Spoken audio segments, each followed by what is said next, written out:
Du coup, bonjour à toutes et à tous. Je me présente, donc je suis Violaine Leborgne, co-directrice de la CRES, la Chambre régionale de l'économie sociale et solidaire en Auvergne-Rhône-Alpes.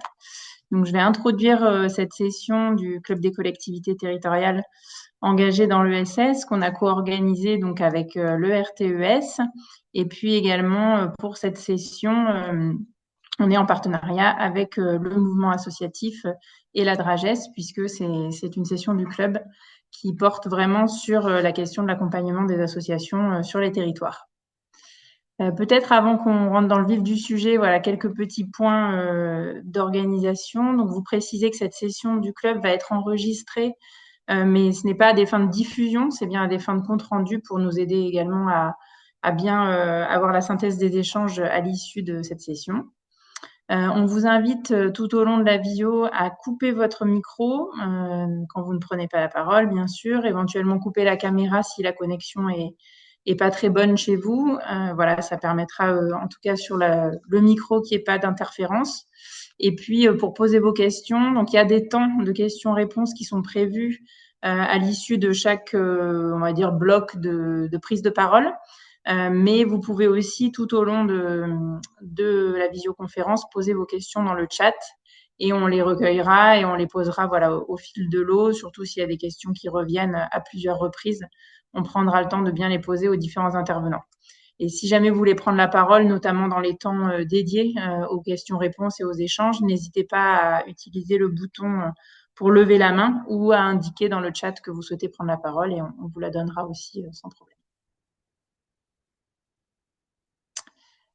Peut-être faire un tout petit retour sur cet espace du Club des collectivités territoriales, de quoi il s'agit, puisqu'il y en a un certain nombre d'entre vous qui, je crois, participent pour la première fois. Donc, on est sur un espace d'échange entre pairs qui réunit aussi bien des élus que des techniciens agents des collectivités territoriales, parfois aussi des agents de l'État, qui est un espace qu'on a créé suite aux dernières élections municipales et intercommunale pour permettre justement d'échanger davantage sur l'économie sociale et solidaire et les bonnes pratiques et les retours d'expérience de coopération entre acteurs de l'ESS et collectivités territoriales qui sont dans les territoires. Donc, on en est je crois que cette édition, c'est la 12e rencontre du Club des collectivités territoriales en Auvergne-Rhône-Alpes. Il y en a eu qui se sont faits sur des sujets très généralistes comme qu'est-ce que c'est que, enfin, en quoi mener une politique publique en faveur de l'économie sociale et solidaire, comment ça peut se traduire, ou qu'est-ce que l'ESS peut apporter aux différentes politiques publiques. Et puis après, on a fait des sessions très ciblées sur certains sujets, sur l'alimentation dans les territoires et l'ESS, sur des sujets en lien avec l'énergie aussi, je crois, l'année dernière. Voilà, sur aussi la question, par exemple, des pôles territoriaux de coopération économique comme une forme de coopération dans les territoires. C'est des sujets qu'on essaye de choisir en fonction des retours aussi que vous pouvez nous faire. Donc, n'hésitez pas, à l'issue de chaque club, on fait passer un petit questionnaire aux participants dans lequel vous avez la possibilité de faire état de sujets qui vous intéresseraient à aborder pour des prochaines rencontres. Et puis, cet espace, donc on le co-anime depuis le départ avec le RTES qui se présentera tout à l'heure comme réseau d'échange pour le coup entre collectivités sur l'ESS. Et on a ce club qui est décliné dans plusieurs régions de France. Donc j'ai vu d'ailleurs que parmi les personnes qui sont connectées, il y en a qui sont a priori d'organisation sur d'autres régions. Et c'est aussi ce qui fait la richesse de ces échanges, c'est qu'on peut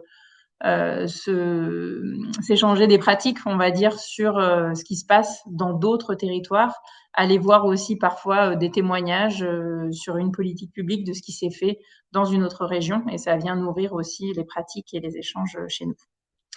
Voilà, on était sur une régularité, alors selon les années, de 3 à 4 rencontres par an, un peu moins cette année parce que à la fois de notre côté, on a été un petit peu en réorganisation et puis c'était de toute façon une année pré-électorale qui fait que voilà, il y a eu un petit peu moins de mobilisation, mais à l'issue des prochaines élections, on devrait recaler un nouveau programme de travail et de rencontres. Donc pour ce club, on va être ensemble jusqu'à 16h30. On va d'abord avoir un petit temps pour planter le décor sur à la fois les actualités, les enjeux pour la vie associative en Auvergne-Rhône-Alpes en ce moment, et puis d'autre part la diversité des leviers d'accompagnement à la disposition des collectivités territoriales pour s'impliquer et faire vivre cette vie associative sur les territoires. Et puis ensuite, on rentrera dans des exemples un peu concrets, avec à la fois le témoignage de la ville de Villeurbanne, la présentation aussi du dispositif guide asso et un exemple sur le Cantal de la manière dont les collectivités peuvent s'en saisir. Et enfin, on aura une intervention, je crois, de la ville de Grenoble, si je ne dis pas de bêtises, sur le lien aussi entre les associations et la vie démocratique locale. Et donc, à l'issue de ces différents temps, ben, on vous proposera de pouvoir poser quelques questions. Donc, n'hésitez pas à nous solliciter pour prendre la parole. Je reviens pas forcément spécifiquement sur tous les intervenants. Ils se présenteront au fil de l'eau. Je propose les uns et les autres avant de prendre la parole. Et je vais tout de suite laisser la parole à Laetitia, donc, qui est chargée de projet au mouvement associatif. Bonjour à tous. Oui, donc je m'appelle Laetitia. Je représente le mouvement associatif Auvergne-Rhône-Alpes. C'est une association qui rassemble 14 réseaux associatifs dans des champs très variés. Ça peut être sport, culture, jeunesse, social, environnement. Nos réseaux membres, ils représentent aujourd'hui environ la moitié des associations de la région. Et le mouvement associatif, il a pour objectif de porter la voix des dynamiques et des enjeux des associations en Auvergne-Rhône-Alpes. Plus précisément, ses missions, c'est de valoriser et promouvoir la vie associative et d'organiser aussi une voie associative commune. Au printemps dernier, on a mené une enquête sur la santé financière des associations en partenariat, c'était au niveau national et en partenariat avec le RNMA, l'ORVA et Exopé. Il y a un deuxième volet de cette enquête qui a été passé auprès des associations en septembre-octobre cette année. On n'a pas encore les résultats, donc ceux que je vais vous présenter, c'est ceux du printemps dernier. Mais ce qu'on sait déjà, c'est que la tendance qui se dessinait au printemps dernier, elle est bien toujours la même, et voire même un peu aggravée. Donc les associations en Auvergne-Rhône-Alpes, elles sont 185 000. Ça représente 1,7 million de bénévoles, un peu plus de 240 600 salariés associatifs, ce qui représente un peu plus de 9% de l'emploi privé en Auvergne-Rhône-Alpes. Et c'est un secteur qui est vraiment dynamique puisqu'on voit qu'il y a plus de 8 000 associations qui sont créées chaque année en Auvergne-Rhône-Alpes. Pourtant, comme je pense, comme vous le savez, les associations, elles traversent une crise sans précédent aujourd'hui. On explique cette situation principalement par deux points. La première, c'est la transformation du soutien public aux associations, c'est-à-dire que la subvention publique au niveau national, mais c'est pareil, c'est à peu près les mêmes tendances au niveau régional, elle a baissé de plus de 40% dans le budget des associations en 20 ans, ce qui impacte clairement les financements et la trésorerie des associations. On voit que 44% des financements des associations de Auvergne-Rhône-Alpes sont en baisse et 23% en forte baisse.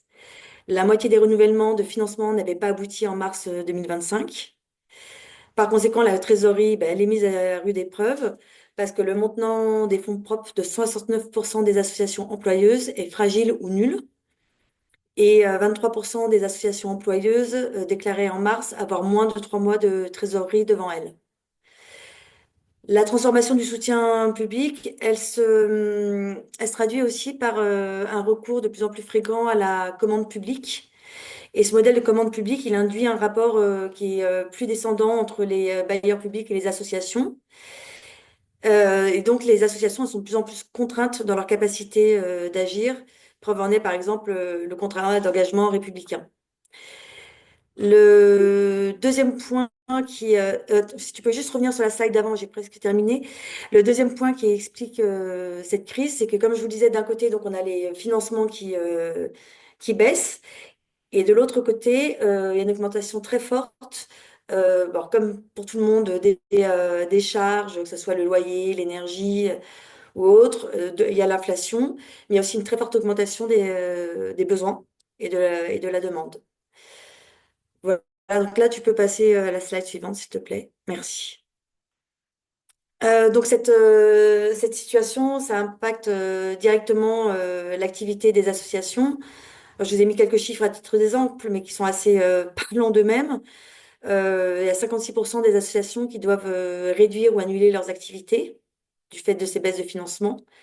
Il y a 25% des associations qui augmentent la participation financière de leurs usagers, alors que le modèle associatif, il vise à être accessible à tous, et y compris au public les non solvables.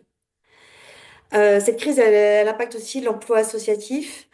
Je vous laisserai lire les chiffres plus en détail, mais je vous en cite deux qui sont très parlants.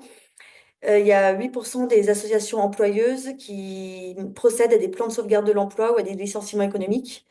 Et il y a près d'une association sur cinq qui ne remplace pas les départs de salariés qui étaient en CDI. Donc là, tu peux changer de slide, s'il te plaît. Et donc, c'est dans ce contexte que les associations, elles se sont rassemblées en octobre dernier dans un mouvement national qui était inédit pour le secteur et elles se sont mobilisées autour d'un mot d'ordre qui était «Ça ne tient plus». Parce que pour la première fois, la crise, elle concerne toutes les associations, qu'importe leur taille, qu'importe leur secteur d'intervention. Et donc, dans ce cadre-là, les associations ont plus que jamais besoin du soutien de l'accompagnement des collectivités territoriales, parce qu'on voit qu'aujourd'hui, les principales alliances entre associations et pouvoir public, elles sont au niveau local avec les collectivités. Parce que, on voit que les associations et les collectivités territoriales ont aujourd'hui beaucoup à partager face à une crise qui les concerne avec beaucoup de similitudes. Donc là, je ne vous apprends rien, mais comme les associations, les collectivités, elles subissent aussi une situation budgétaire sous tension, ce qui les oblige aussi à repenser leurs activités. Comme les associations, les collectivités, elles ont cette capacité à agir sur le terrain qui fonde la confiance des citoyens et citoyennes envers elles. Et aujourd'hui, les associations et les collectivités sont interdépendantes. Les collectivités, elles ont besoin des associations pour dynamiser leur territoire et agir au plus près des citoyens. Et les associations, elles ont besoin des collectivités pour se structurer davantage et ou pour se renouveler dans leurs actions. Donc aujourd'hui, cette crise, elle doit nous permettre de renforcer la coopération entre associations et collectivités, notamment à travers l'accompagnement des collectivités à la vie associative. Et donc, c'est le sujet qui va être abordé aujourd'hui au cours de ce club des collectivités.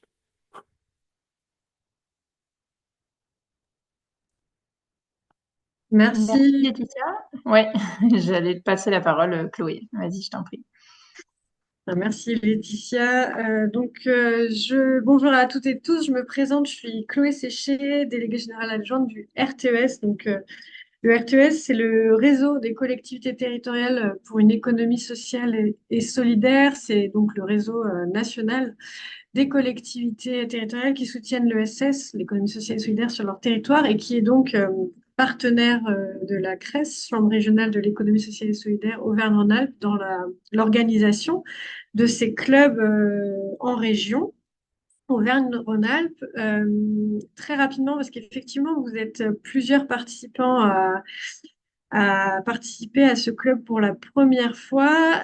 Deux, trois mots sur le RTS, puis vraiment, je vous enverrai ensuite le lien vers le site. Le RTS, donc, c'est un réseau de collectivités qui a vraiment été créé par des élus, pour des élus et des agents de collectivités territoriales. Et c'est à la fois un espace d'échange de pratiques, de partage d'expériences entre élus et agents de collectivités territoriales. À partir de ces expériences et ces retours de terrain, on produit de la ressource. Il y a beaucoup de ressources disponibles sur le site internet du RTES. On organise aussi des temps d'échange, des temps de formation. Et le RTE, c'est aussi un espace de plaidoyer pour défendre l'économie sociale et solidaire comme une économie, une forme d'entreprendre en capacité de répondre aux besoins des territoires. Et on défend aussi le rôle des collectivités territoriales dans son développement, tant à l'échelle nationale que européenne. Euh, Là, par rapport à ce que disait Laetitia, je voulais très rapidement et vraiment avant de rentrer dans le cœur de ces clubs hein, qui sont le partage d'expériences entre collectivités, vous proposer un rapide aperçu de la diversité des leviers d'action dont les collectivités territoriales disposent pour accompagner la vie associative de leur territoire. Parce que voilà, Laetitia a brossé un peu le contexte actuel qui est quand même très compliqué pour les associations. On entend vraiment parler des difficultés dans lesquelles se retrouve un nombre important d'associations par rapport au contexte budgétaire actuel, mais aussi face à un certain nombre d'atteintes aux libertés associatives. Et du coup, voilà, c'est vraiment important de rappeler que, y compris dans ce contexte, les collectivités territoriales ont des leviers d'action pour travailler de manière sur un accompagnement de long terme, de manière partenariale avec les associations. Peut-être en premier lieu, même si ça peut sembler euh, un peu évident, mais se dire vraiment, il y a un enjeu à ce que la collectivité territoriale dans son ensemble, les élus, les agents, voilà, prennent conscience et considèrent les associations comme vraiment participants à la cohésion sociale, à la vie démocratique de leur territoire, qu'elles puissent reconnaître aussi les réponses qu'elles apportent aux besoins des habitants et des territoires sur un champ de secteurs et de compétences du point de vue des collectivités très large, enfin même total, enfin quasiment total. Et donc ça est vraiment cette reconnaissance qui est peut-être un préalable pour vraiment les considérer comme des partenaires des politiques publiques et pas seulement comme des prestataires, voire voire même sur certains territoires un regard de méfiance envers leur activité. Donc il y a vraiment ce préalable-là.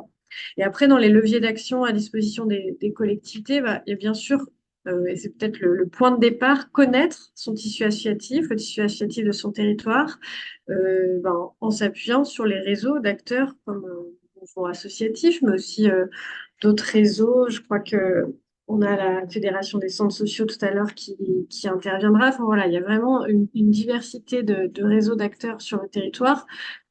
S'appuyer sur ces réseaux, co-construire avec eux des cartographies ou bien en tout cas une démarche de diagnostic partagée qui permet d'identifier l'ensemble des associations, y compris celles qui ne sont pas structurées en réseau. Et il en existe et identifier leur secteur d'intervention, leur domaine d'expertise et de compétences et faire connaître au sein de la collectivité, donc auprès des différentes directions, des différentes délégations de la collectivité, ce tissu associatif, mais aussi le faire connaître auprès de la population, au travers de la presse locale, en organisant des forums. Enfin, voilà, il y a vraiment une possibilité déjà. Donc peut-être ce premier point, connaître et faire connaître.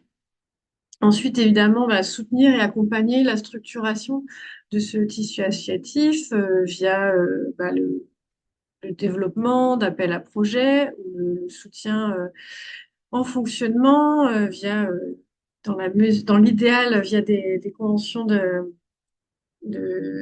pluriannuelles, pardon, des conventions pluriannuelles d'objectifs, inscrire vraiment le soutien dans la durée, mais la possibilité aussi de les soutenir par de l'aide à l'investissement ou de la mise à disposition de fonciers, euh, accompagner et soutenir aussi les réseaux, donc les dynamiques de structuration de ce tissu associatif, et puis aussi soutenir ou même faire connaître les dispositifs d'accompagnement qui existent, type le dispositif local d'accompagnement, Guidasso, on en parlera derrière tout à l'heure, mais enfin le réseau, les dispositifs France Active, plutôt qui interviennent sur le soutien budgétaire financier aux associations. Enfin voilà, faire connaître aussi ces outils. Travailler avec les associations de son territoire. Là, on est plutôt dans la réponse aux besoins de la collectivité territoriale via la commande publique, être attentif au fait que les associations du territoire peuvent aussi répondre aux besoins de la collectivité. Ça passe par la connaissance toujours de son tissu et quand il s'agit de commandes publiques, de faire vraiment un travail de sourcing, d'identification des structures en capacité de répondre aux besoins. Et puis après, dans l'écriture et la rédaction des cahiers des charges de ces marchés, être attentif à la capacité de réponse des structures du territoire et donc, pourquoi pas la définition de clauses sociales, environnementales, ou même de plans de progrès qui peuvent faciliter l'accessibilité des associations à la commande publique de la collectivité. Co-construire les politiques publiques avec les associations, c'est quelque chose auquel au RTS on est très attaché.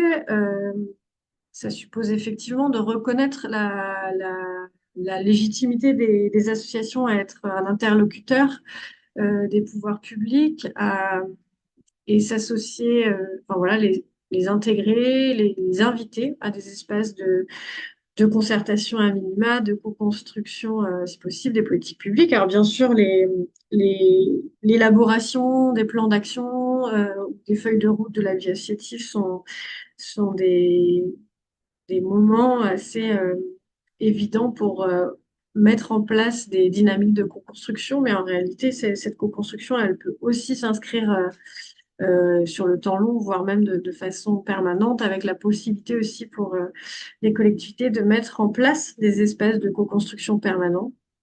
Je sais qu'on aura quelques illustrations derrière, mais voilà, la mise en place de conseils de la vie associative, enfin voilà, il y a vraiment aussi la possibilité d'inscrire sur la permanence, la co-construction des politiques publiques, leur évaluation, même les objectifs fixés, la méthodologie avec le tissu associatif de son territoire. Co-élaborer une charte des engagements réciproques.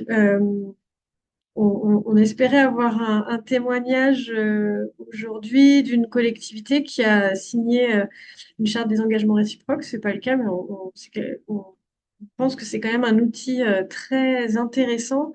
Donc, je ne sais pas si vous connaissez à l'échelle nationale la charte des engagements réciproques qui a été signée en 2014 par le mouvement associatif, l'État et des réseaux de collectivités territoriales, dont le RTS. Il y a vraiment la possibilité de décliner à une échelle locale, pardon, cette charte des engagements réciproques. Et donc, qui vient vraiment reconnaître bah, l'apport de la vie associative à l'intérêt général du territoire et qui invite des engagements de part et d'autre, comme son nom l'indique, et qui invite à développer les coopérations entre les différentes parties prenantes de cette charte sur tout un tas de sujets sur le territoire. Et peut-être enfin, et c'est un peu d'actualité, un enjeu et une possibilité pour les collectivités à identifier et accompagner les structures en difficulté, les associations en difficulté.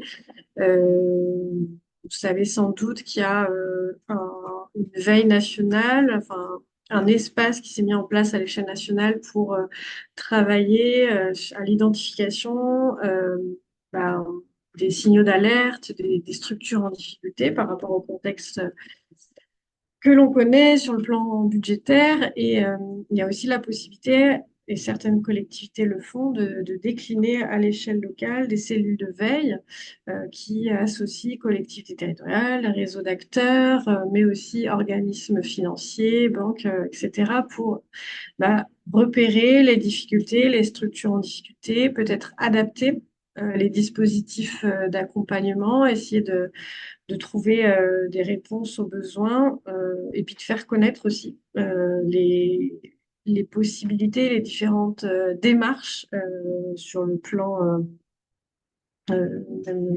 juridique possibles pour protéger et accompagner les structures qui sont en difficulté.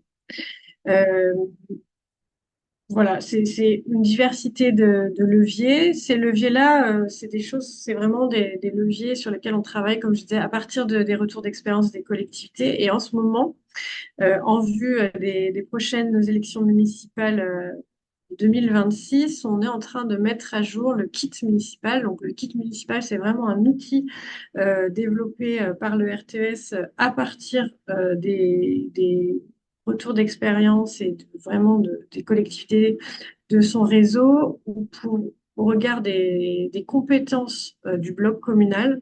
On décline la façon dont, sur chacune de ces compétences, les collectivités territoriales peuvent travailler avec les structures de l'ESS de leur territoire et en s'appuyant sur tout un ensemble d'illustrations.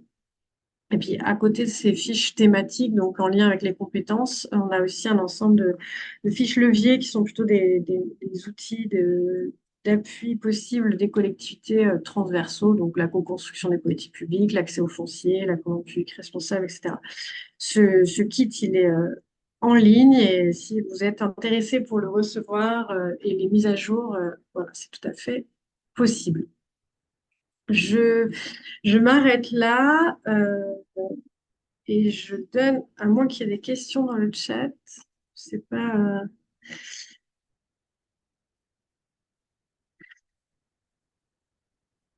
qui c'est qui... Non, Il y c'est avait quelques bon. échanges sur les données, voilà, comment on peut identifier les associations sur un territoire. Donc, bah, peut-être juste pour répondre en deux mots, c'est vrai qu'aujourd'hui, il n'y a pas forcément un répertoire visualisable sur Internet. Nous, côté CRES, on a l'observatoire de l'ESS qui permet de sortir des données sur quelles sont les structures de l'ESS d'un territoire, mais on va avoir, c'est des données qui se basent sur l'INSEE, qui sont retraitées derrière, donc ça va être surtout des données sur des associations, notamment qui disposent d'un SIRET. Ça va pas forcément être exhaustif. Après, je crois qu'il y a les maisons des associations qui, voilà, sur les territoires ont aussi des données, mais il n'y a pas forcément un site internet qui recense l'intégralité. Il y a le répertoire national des associations aussi qui Il y a le recense. répertoire. Oui. Ok, pardon. Oui, vas-y si tu veux Non, c'est juste indiquer. de dire ça, c'est un répertoire, ça s'appelle le répertoire national des associations. Après, bon, faut voir s'il est à jour ou pas, ça je sais pas, ça dépend aussi de si les associations le mettent à jour au fur et à mesure. Et dans le chat, vous avez le lien vers l'URL. Ah oui, je sais pas plus.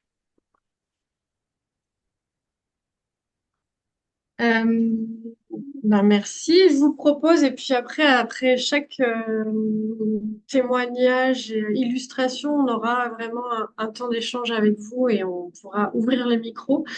Mais je vous propose tout de suite de donner la parole à Pascale Queneau, qui est directrice de la vie associative et de la relation aux centres sociaux de la ville de Villeurbanne. Euh, Pascal, voilà, si vous pouvez nous présenter ben, peut-être les grands axes de la feuille de route vie associative de la ville de Villeurbanne, et puis surtout, on s'était dit ensemble, peut-être faire un focus sur les assises de la vie associative et le conseil de la vie associative. Mais je vous laisse la parole et la main sur le partage de l'écran. Oui, merci Chloé. Donc effectivement, je vais essayer d'illustrer la politique de soutien de la ville de Villeurbanne aux associations. Et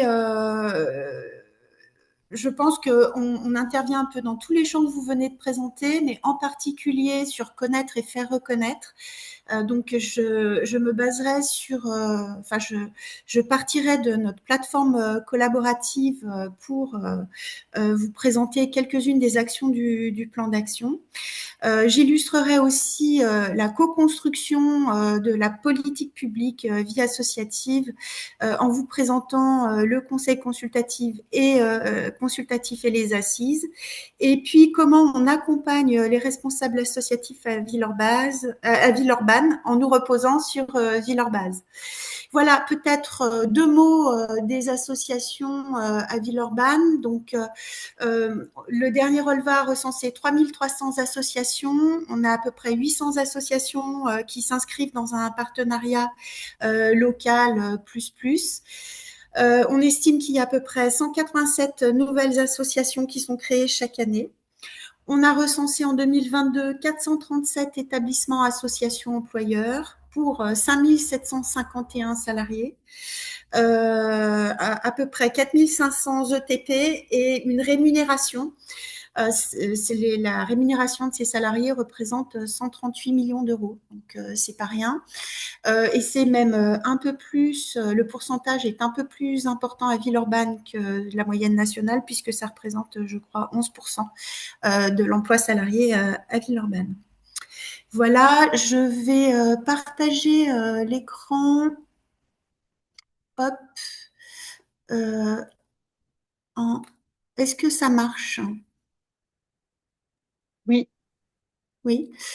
Ok, voilà. Donc, je vous présente un peu la plateforme, un site collaboratif en ligne qui, à Villeurbanne, fait la promotion de la vitalité associative. Il est alimenté d'une part par les associations pour se faire connaître du grand public et il est aussi alimenté par la ville qui publie ces informations et les ressources disponibles au service des associations. Donc, vous voyez, il est assez simple. Je vous invite, si ça vous intéresse plus tard, à aller un petit peu naviguer dessus. Les associations ont la possibilité de publier des pages d'information et les Villeurbanais de se connecter pour avoir accès à l'annuaire des associations de Villeurbanne. Donc, on peut, par exemple, rechercher une association en ligne et avoir accès à sa page. Les associations ont aussi la possibilité de publier dans l'agenda. Voilà, et également de publier leurs actualités, ainsi que des petites annonces. Voilà. Et nous, sur les champs que vous retrouvez ici, la ville, nous publions toutes les informations et ressources à destination des responsables associatifs. Vous en retrouvez quelques-unes ici, et puis là, on va retrouver l'ensemble des guides et fiches pratiques qu'on a spécialement réalisées pour eux. Il était convenu donc que je vous parle des Assises de la vie associative qui a constitué un peu l'acte fondateur d'une nouvelle relation aux associations à Villeurbanne. Les premières assises ont été organisées au sortir de la crise sanitaire pour élaborer avec les associations une politique renouvelée de développement et de soutien à la vie associative. L'objectif, c'était de co-construire avec elles un plan d'action pour les 6 années du mandat et en gros mettre en pratique l'engagement que les élus avaient pris devant les électeurs.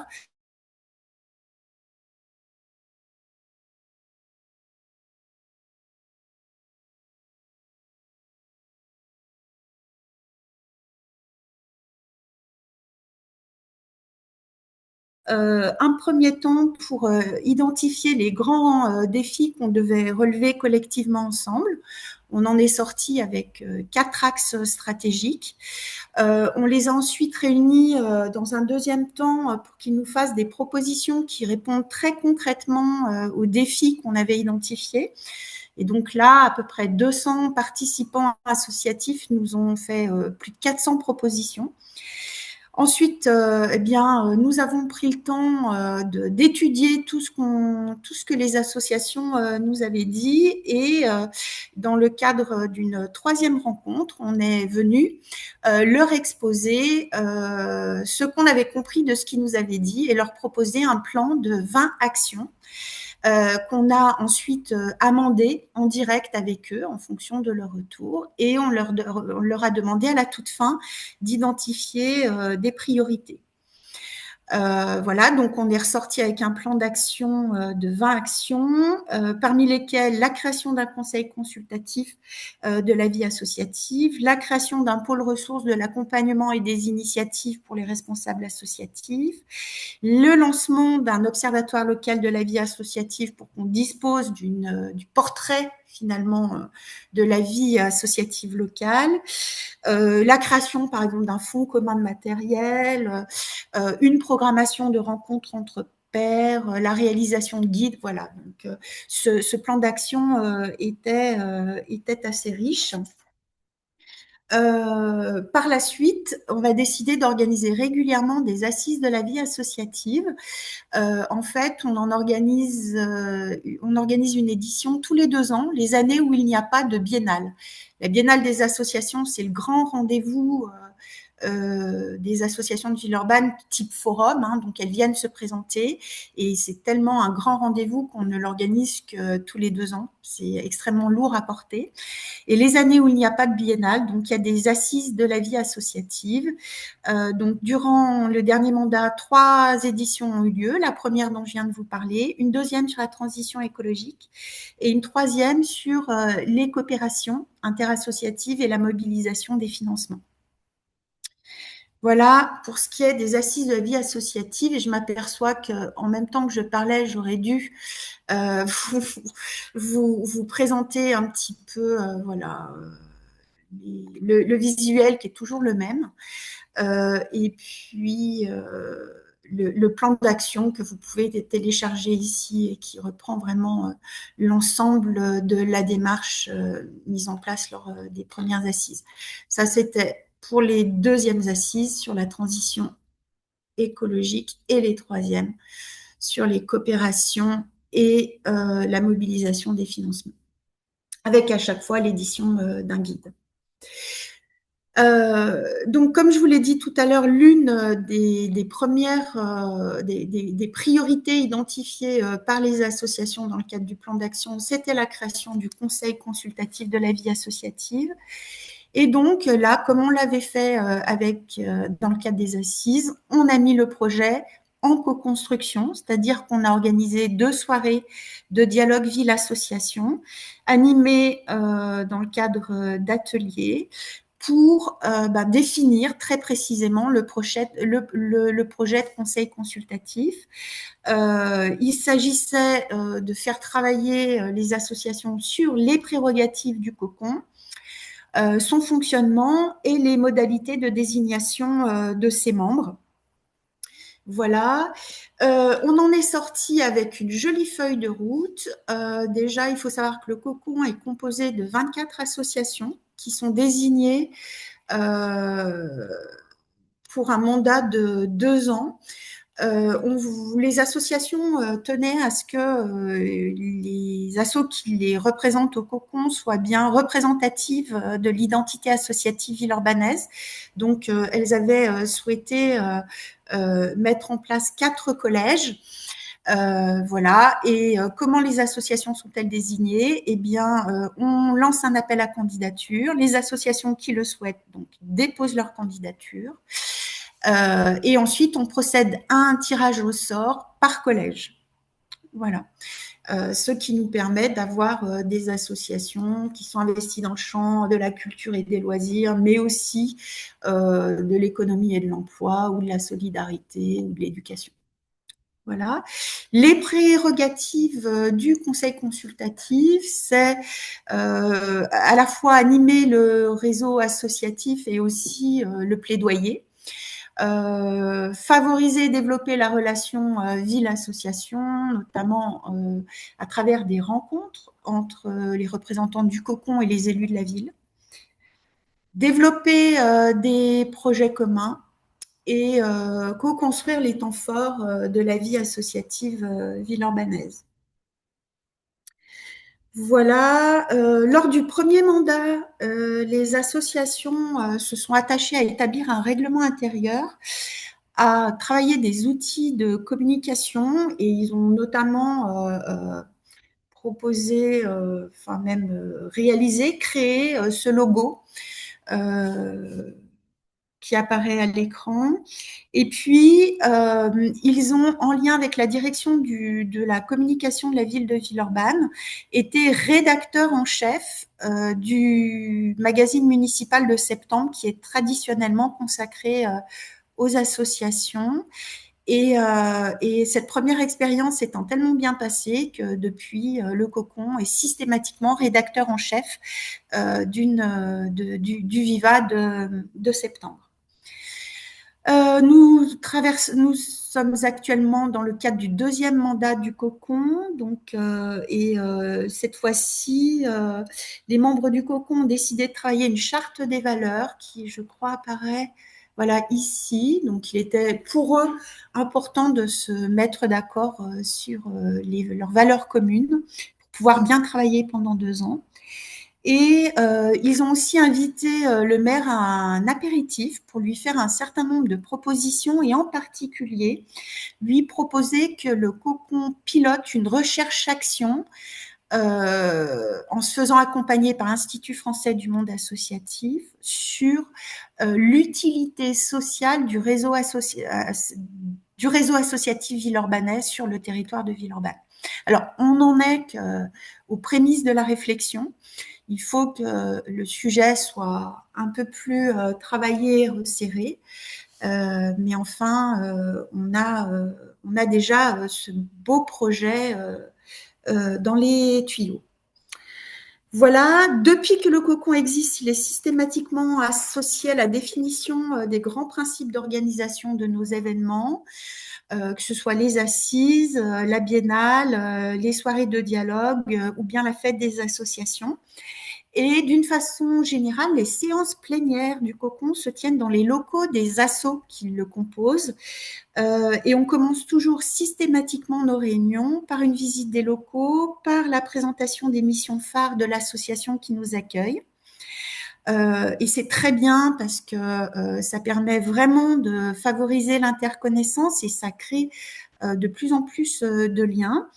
Et enfin, on leur propose à chaque fois s'ils le souhaitent, bien sûr, de commencer la séance par des petits points en 180 secondes sur des thèmes de leur choix. Voilà pour le cocon. Vous me suivez? Très bien, oui. Très Merci bien. beaucoup. Et Ouais, ouais. 2 mots pour terminer de Villeurbanne. Villeurbanne, c'est le pôle ressources de l'accompagnement et des initiatives de Villeurbanne. Donc, il est là. Voilà, même principe. Projet co-construit avec les associations à l'occasion d'une soirée pour se mettre d'accord sur ses missions, son fonctionnement. Villeurbanne a 3 missions. C'est un espace d'accompagnement et d'orientation qui est depuis labellisé Guidasso, Guidasso Orientation. Voilà, ma collègue Clara Mantec qui porte en fait toutes les actions que je suis en train de vous présenter. Il organise des permanences avec ou sans rendez-vous les jeudis. On les appelle les rendez-vous du jeudi. Guidasso, c'est aussi un espace de coworking, donc gratuit, mais sur réservation et nécessairement ponctuel. C'est-à-dire que on met en place cet espace qui comprend le Wi-Fi et puis il y a une imprimante aussi. On le met vraiment comme à disposition comme un coup de pouce pour les associations et si ensuite elles veulent s'installer plus durablement, on oriente l'association vers les partenaires du territoire qui offrent des espaces de coworking à des tarifs abordables. Et enfin, le Villeurbanne, c'est une programmation de rencontres entre pairs. C'est ce qu'on appelle l'espace de formation. Alors, notre programmation a on a des temps un peu caractéristiques et rigolos. Donc, on a les expérimentés autour d'un thé. On fait venir des experts sur un sujet particulier. On a les blabla-péros qui permettent à des responsables associatifs qui sont investis dans un même champ, par exemple la culture, la solidarité internationale. On leur propose voilà, de se rencontrer et autour d'un jus de fruits, de faire projet commun, voilà. Et puis, on a aussi les pratico-pratiques, où là, on met plutôt en relation des responsables associatifs qui ont développé des compétences et qui veulent les partager avec d'autres personnes qui, justement, souhaitent accompagner dans ce domaine. Et je donnerai l'exemple d'un trésorier qui s'est approprié un logiciel libre de comptabilité et qui est d'accord pour accompagner d'autres trésoriers ou présidents d'associations qui cherchent à disposer d'un outil de comptabilité. Voilà, et c'est aussi au Cocon qu'ont lieu toutes les rencontres entre pairs, enfin à Villeurbanne, pardon, qu'ont lieu toutes les réunions entre pairs ou bien les réunions et commissions du Cocon. Merci Voilà, beaucoup. j'espère que j'ai pas été trop longue.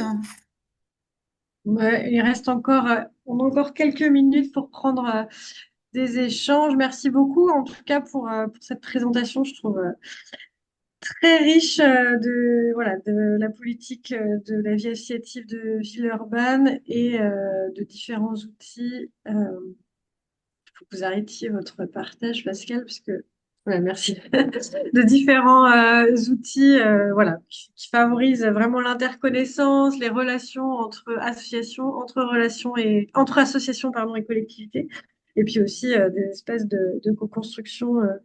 Je trouve ça très intéressant. Je sais qu'il y avait d'autres outils, dispositifs développés par la ville, mais voilà, si on a le temps, on en redira peut-être un mot plus tard. Est-ce que vous avez des questions, réactions par rapport à la présentation de Pascal Queneau sur l'action de Villeurbanne? N'hésitez pas à lever la main et si vous ne trouvez pas, à ouvrir le micro, hein. Moi, j'ai ouvert mon micro. Du Oui, coup, une Pascal parle à une Pascal. Bonjour. Je voulais juste, c'est vraiment de façon très concrète par rapport à la plateforme. euh, Quelle est l'interface qui a été utilisée? Vous savez, sur le site en fait dont Pascal a parlé sur la plateforme collaborative. Villeurbanne, oui. Mm. Voilà. Euh, quel est donc l'outil technique utilisé? Est-ce que c'est quelque chose qui existait déjà ou qui a été développé? Et est-ce que si ça a été développé, est-ce que ça a été développé en interne ou en externe? Et quel a été le coût? Ah. Alors, au tout départ du projet pour Wikilurban, on s'est associé au CCO, Centre culturel œcuménique de Villeurbanne, qui avait un salarié très très compétent et passionné et qui a travaillé la mise en forme de cette plateforme sur un logiciel libre et c'est YesWiki. Euh, L'outil. Voilà, alors notre direction des systèmes d'information nous accompagne pas beaucoup sur ce projet, donc on se débrouille un petit peu. Clara Montec, donc je parlais tout à l'heure, est beaucoup montée en compétences et maintenant elle est en capacité de créer des pages, de réorganiser la plateforme, donc c'est très utile et très souple comme fonctionnement. Et dès qu'il faut aller plus loin et qu'on a besoin d'un informaticien ou d'un programmateur, on fait appel à un freelance, mais qui ne nous matraque pas en termes de tarifs. Et on va dire que le budget annuel autour de la plateforme pour la maintenance et les développements, c'est, je dirais, à peu près 4 000 € par an, si on fait la moyenne.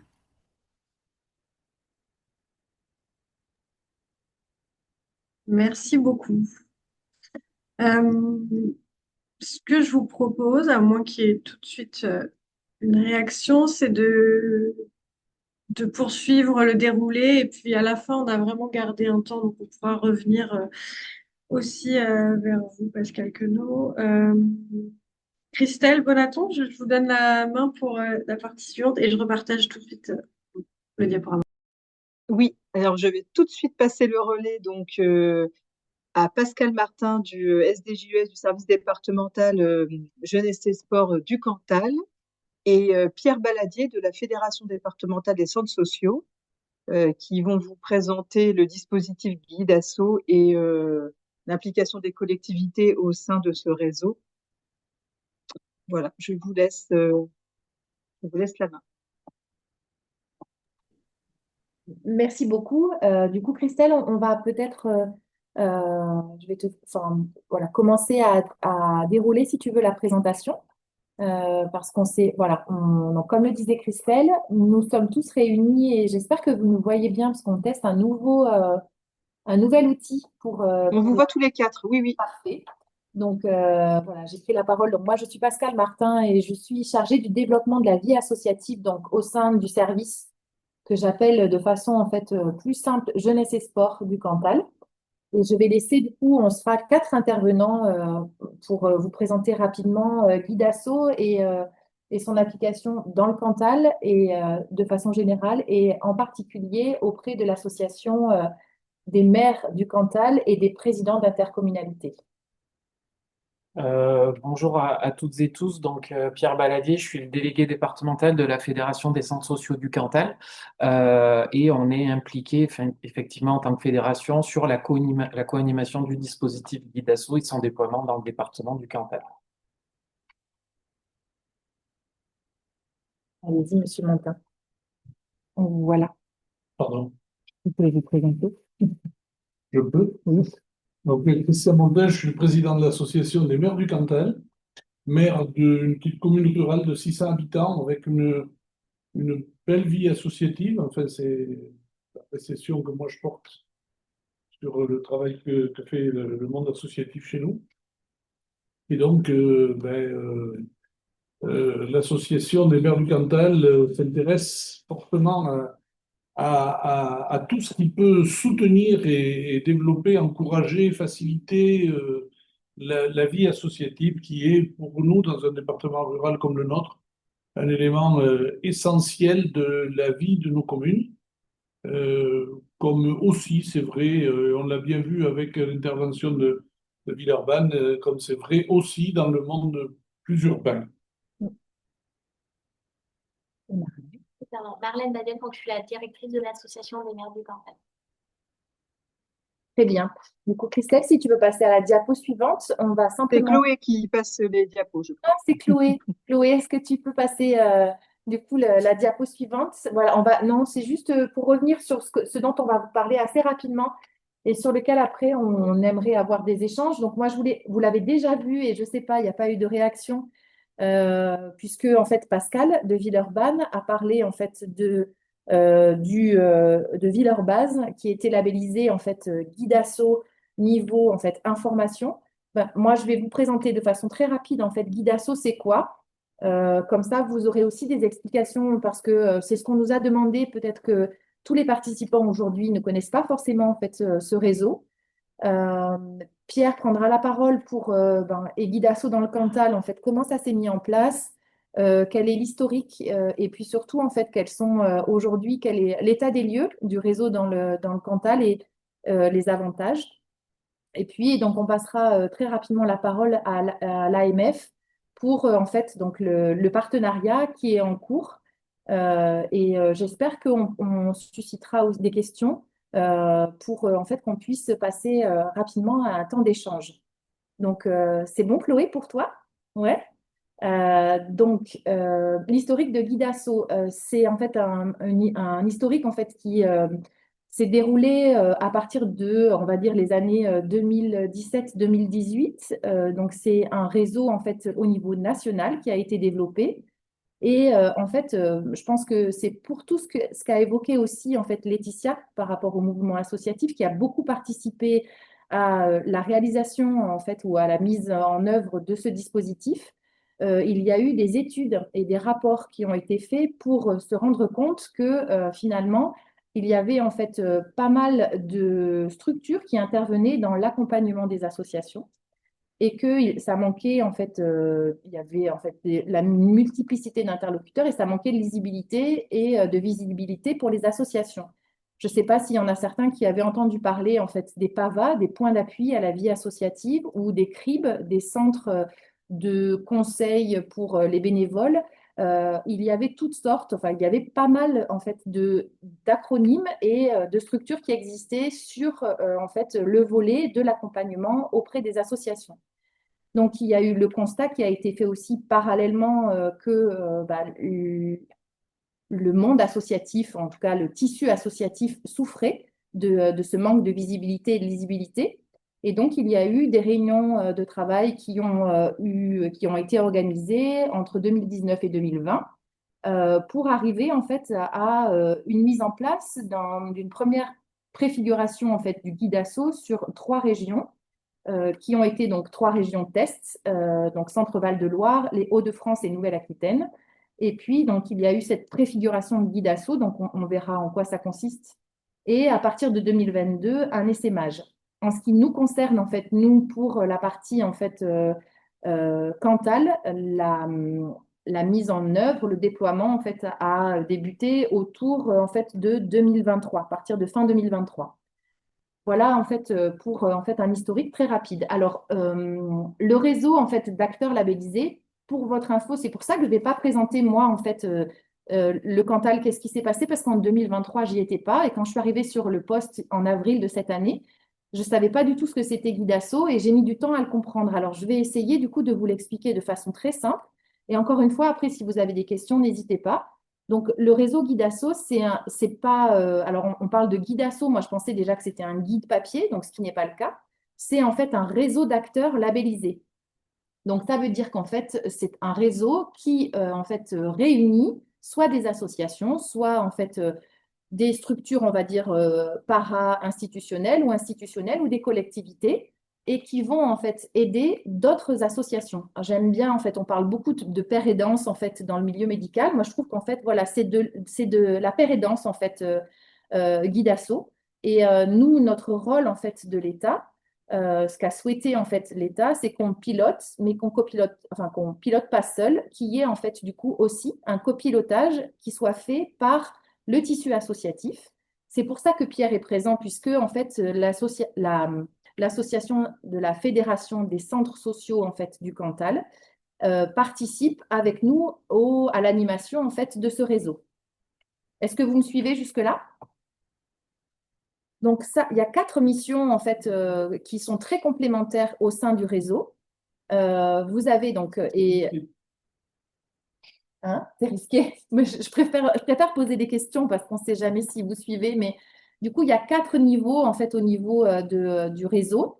Il y a donc Guidasso orientation. Donc ça veut dire qu'en fait, le partenaire qui va aider d'autres partenaires est en mesure, lorsque un porteur de projet, un bénévole d'association ou un dirigeant d'association vient le voir, du coup, s'il est labellisé Guidasso orientation, il va pouvoir l'orienter, tout simplement. Ensuite, il y a Guidasso information. Je vais m'appuyer sur ce qu'a dit Pascal, mais du coup, Villeurbanne et Guidasso information. Il peut il peut orienter, donner une information de base, soit un porteur de projet, soit un bénévole d'association. Après, on a 2 niveaux qui deviennent un peu plus importants et qui rentrent plus dans en fait l'accompagnement. Plus en fait, vous voyez, on monte dans en fait la graduation, plus on va en fait en profondeur dans l'accompagnement. Et donc, Guidasso accompagnement généraliste, il peut en fait donner une information sur l'ensemble des sujets qui concernent les associations. Et Guidasso spécialiste, là, en fait, on est sur une association qui va avoir un domaine d'expertise particulier, un champ d'expertise particulier, un domaine d'intervention vraiment spécifique. Et on va inviter les associations qui sont concernées par ce champ, par ce sujet, à aller voir en fait l'accompagnateur spécialiste. Je vous donne un exemple. Nous, dans le Cantal, après Pierre en parlera, mais on a le CDOS, par exemple, le Comité départemental olympique et sportif, qui en fait est un accompagnateur spécialiste sur le domaine du sport. Voilà un exemple. Du coup, Chloé, je n'ai plus ma présentation en tête. Voilà, donc on a vu de façon générale, en fait, l'objectif de Guidasso, c'est il ne faut pas en fait perdre, je pense, à l'esprit que c'est vraiment une amélioration du service d'appui aux associations qui est recherchée à travers en fait ce réseau. On l'a vu, il y a une co-construction donc d'une stratégie territoriale durable de l'appui aux associations, avec notamment ce que je vous disais, ce copilotage État-association locale. On parle mieux de ce qu'on connaît et on travaille bien ensemble en fait pour qu'on puisse à la fois avoir l'État et à la fois aussi les associations qui sont vraiment en proximité avec leurs pairs. Donc, Guidasso avec le système de labellisation, avec un système après ou des outils qu'on peut mettre en place, ça apporte vraiment de la lisibilité et de la visibilité en fait aux associations vers qui en fait je peux aller pour telle question par exemple. Donc ça le rend vraiment en fait très lisible pour les associations. Alors, ce qui est super intéressant et ce qui aussi, en fait, est vraiment, je trouve, la base de ce dispositif, c'est que ça garantit, lorsqu'on est labellisé, la structure qui va aider d'autres associations garantit un accompagnement gratuit, inconditionnel et de proximité. L'objectif est vraiment d'avoir, en fait, une association ne peut pas rester sans avoir, en fait, de réponse aux questions qu'elle se pose et ça de façon, en fait, gratuite et surtout, en fait, d'avoir la proximité. Et enfin, donc, l'objectif, c'était aussi de renforcer, l'objectif de l'État à travers ce dispositif, c'était de renforcer les acteurs du réseau d'appui en permettant la montée en compétences et en favorisant l'interconnaissance. En fait, Pascal en a aussi beaucoup parlé dans son exemple avec le cocon, que je trouve vraiment intéressant. Et je me dis, tiens, est-ce qu'à l'échelle d'un département, on peut mettre ça en place? Moi, je trouve en tout cas que l'idée, effectivement, de faire des réunions, et c'est ce qu'on fait aussi au sein même des associations, qu'elles se connaissent, qu'elles interagissent et qu'elles puissent en fait se nourrir les unes des autres et faire de la mutualisation de compétences au sein de ce réseau, c'est vraiment un objectif qui est génial et qui fonctionne depuis en fait la mise en place chez nous dans le département du Cantal. Je vais laisser la parole du coup à Pierre. Moi, je vous ai parlé en fait du guide assaut dans l'ensemble, tel que je l'ai perçu, et tel que du coup, ben voilà, je vous l'explique. Et Pierre donc était là, lui, euh, pour la mise en place du guide assaut au niveau local. Merci Pascal. Oui, donc du coup, effectivement, avant que ce réseau se mette en place, se revoie, parce que ce réseau existait auparavant, Oui. il y avait déjà des accompagnateurs de la vie associative, mais c'était un fonctionnement un peu moins actif sur notre département, et avec des difficultés, bon, on va en rediscuter, territoriales, enfin voilà, quelques difficultés. Et avant d'aller dans ce réseau Guidasso, l'objectif, c'était d'avoir un petit diagnostic, en fait, de notre territoire sur l'accompagnement de la vie associative et comment les associations percevaient l'accompagnement qui était fait auparavant. Euh, Certaines problématiques sont effectivement sont ressorties et vous les voyez sur la diapo et je vais y revenir un petit peu.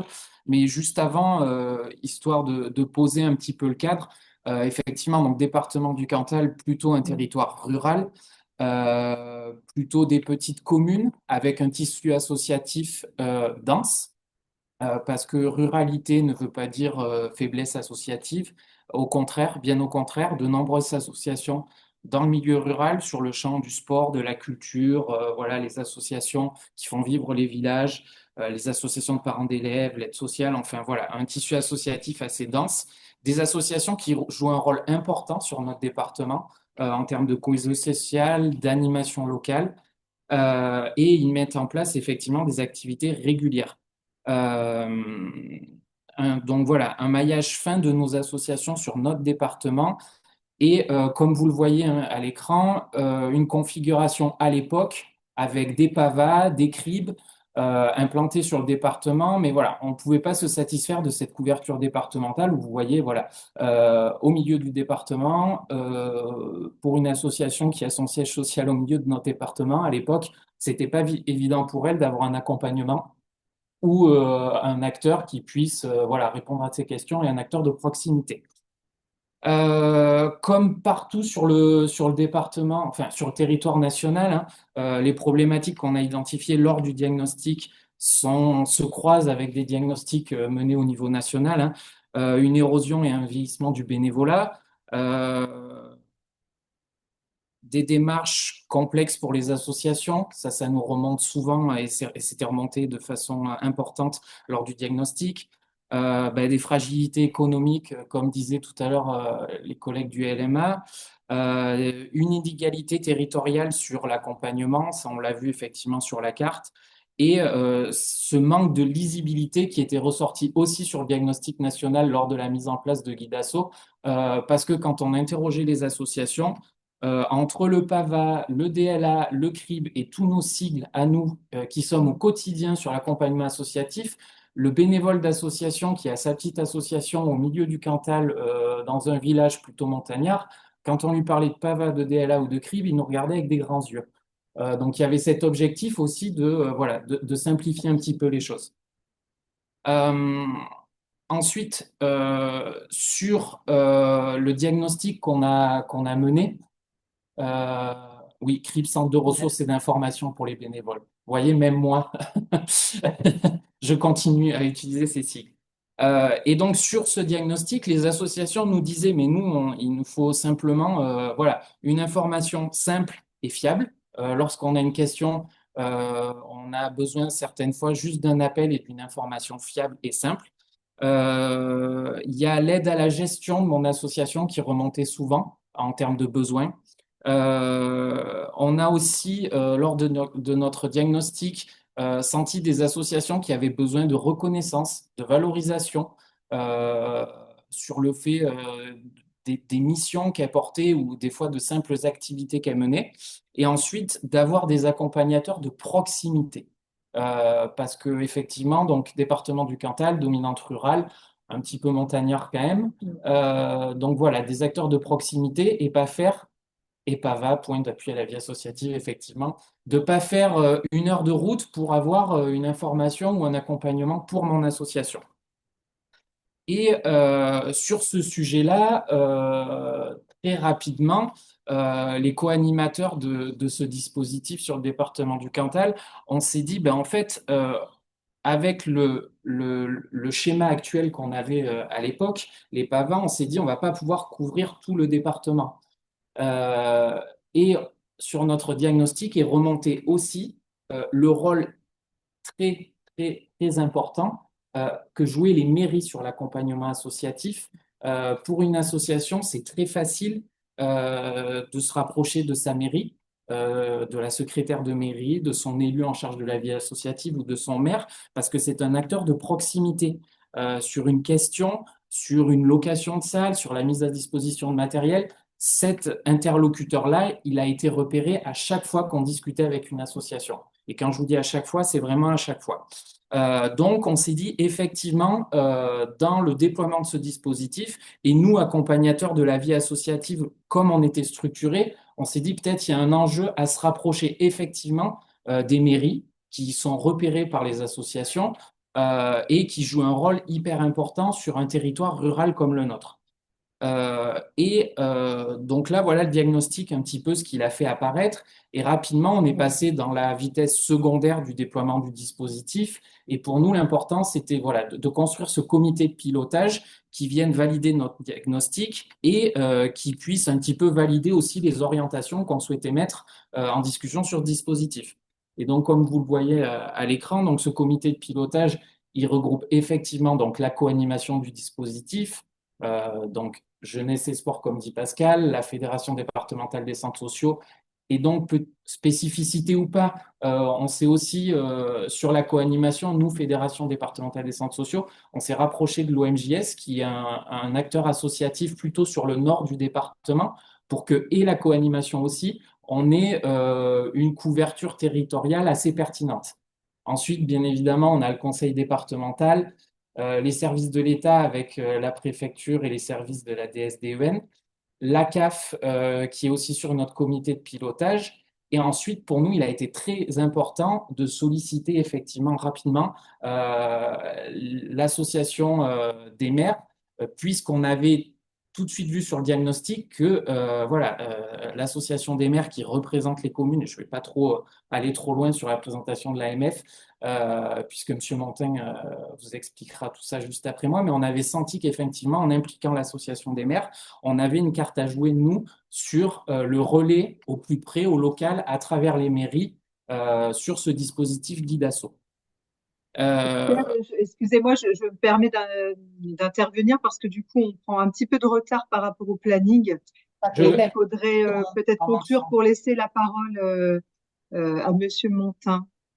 Si je suis très bavard, je finis. Merci. Et donc voilà, pour terminer, avant de passer la parole à M. Montin, revenir sur voilà, ce déploiement de Guidasso. Ce qu'on trouve pertinent, nous, à la Fédération départementale des centres sociaux, c'est quand les services de l'État s'associent à des acteurs associatifs pour déployer ces dispositifs. Voilà, on a un fonctionnement avec 3 structures, 3 personnes.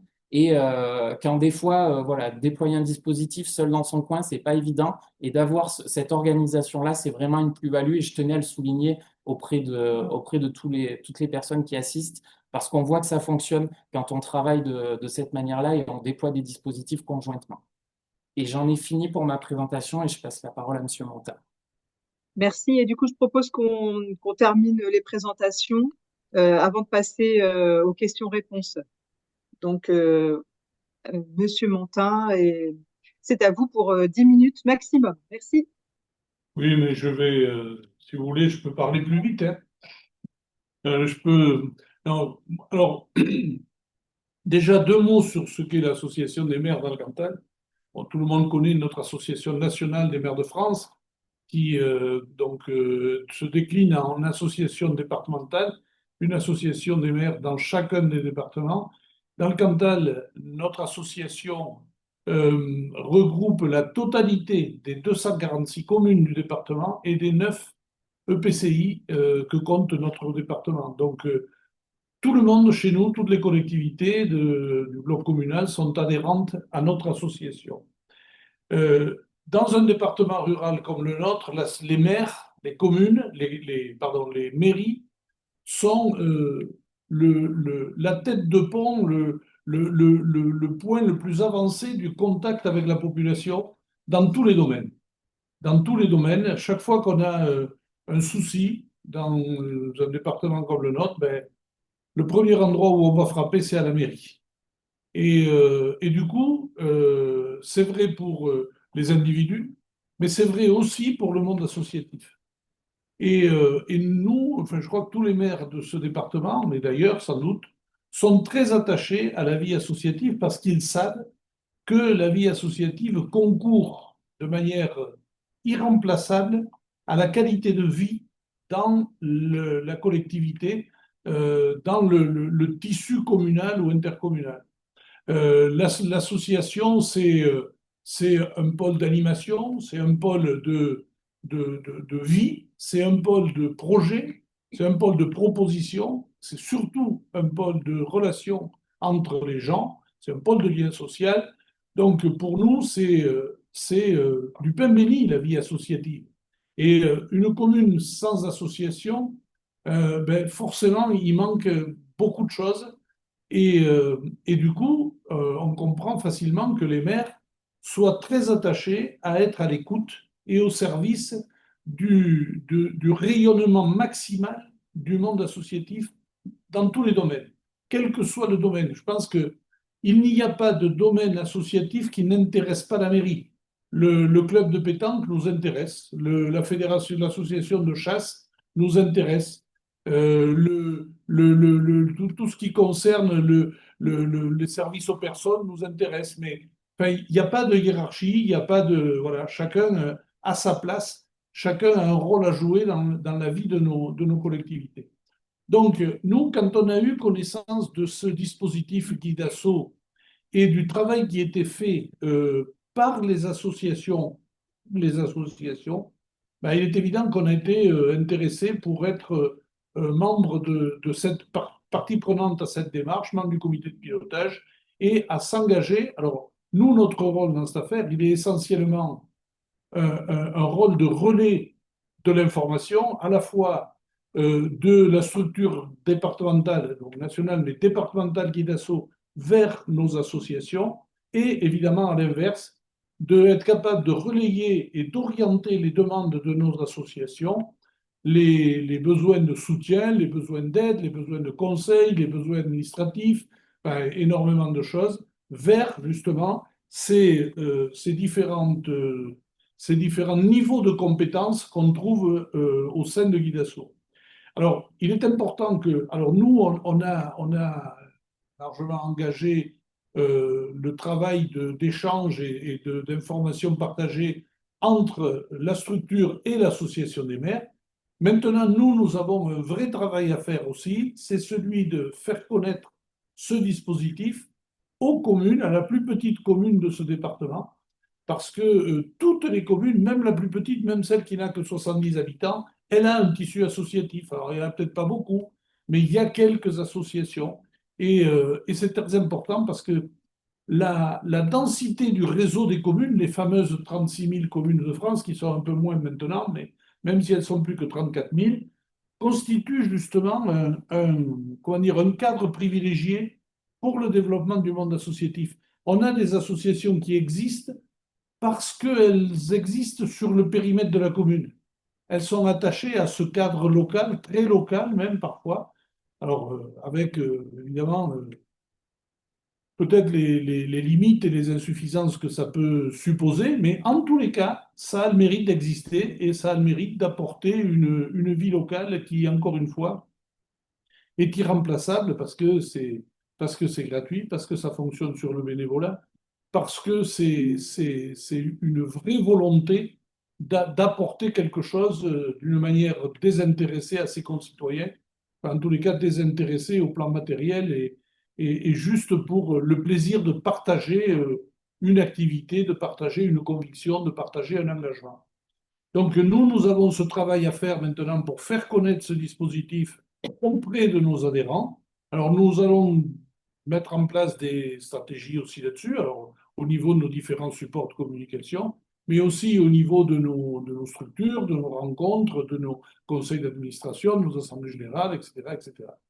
Et nous sommes, enfin, je crois que il faut qu'on aille vraiment dans ce sens parce que enfin, ça a été dit par différents intervenants, mais le monde associatif connaît quand même quelques difficultés, alors d'ordre divers, hein, et puis le monde associatif n'échappe pas au contexte général de la vie sociale dans ce pays, hein, et qui n'est pas non plus, comment dire, dominé par des élans de générosité et de solidarité qu'on a connus plus importants à d'autres époques.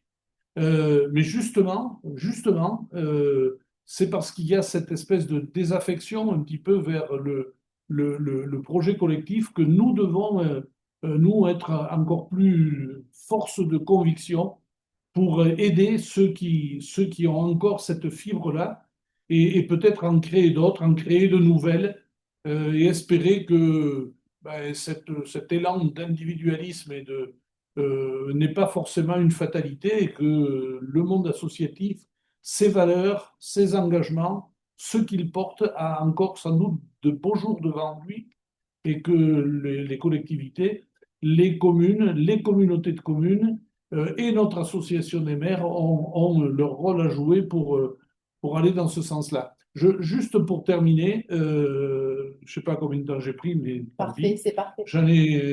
j'ai dit ce que j'avais à dire. Je voudrais dire aussi que il y a un autre réseau qui, je pense, devra être sollicité pour faire connaître Guidasso, c'est le dispositif des France Services. Parce que aujourd'hui, dans le monde rural, en tous les cas dans le Cantal, les maisons France Service, nous on en a 17 ou 19, je ne sais plus, mais en tous les cas, ce sont des dispositifs bon, qui n'ont pas suscité forcément notre enthousiasme lors de leur mise en œuvre, mais aujourd'hui, force est de constater que ce sont des dispositifs qui rencontrent un vrai succès. Il y a vraiment des habitants qui se rendent dans ces France Services pour tout un tas de raisons. Et je pense qu'on pourrait imaginer que Guidasso, enfin, qu'un dispositif de soutien aux associations puisse aussi trouver sa place dans ces France Services. Ça ne me paraîtrait pas idiot, en complément, encore une fois, de la porte d'entrée qu'est la mairie, parce que celle-là, elle est évidente, elle est de proximité et elle est aussi dans le paysage de nos concitoyens et des responsables associatifs.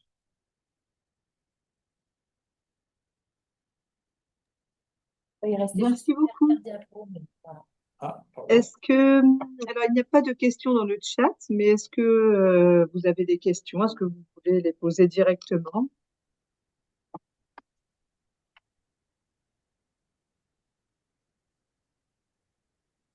Est-ce que vous avez une réaction, un complément?